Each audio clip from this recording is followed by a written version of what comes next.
Hey guys, in this video, I'm gonna show you how you can create new timeline in DaVinci Resolve.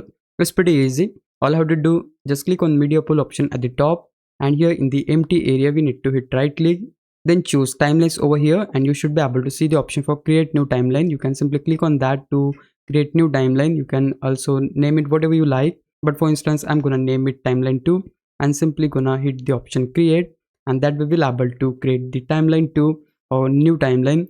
If you want to get back to previous timeline, simply double click on that timeline and you will able to get back to the previous one. Similarly, you can just double click on the new one and that way you will able to switch back to the new one. Besides this, you can also use this shortcut to create new timeline. Like for that, you just need to press Ctrl+N and we'll able to see the option. Simply hit create and there you go, the timeline is successfully created. So this is the shortcut which you can use to in order to create timeline. So it is that easy to create timeline in DaVinci Resolve. Hope this video helped you out. If it did, please leave a like and subscribe my channel. Thanks for watching.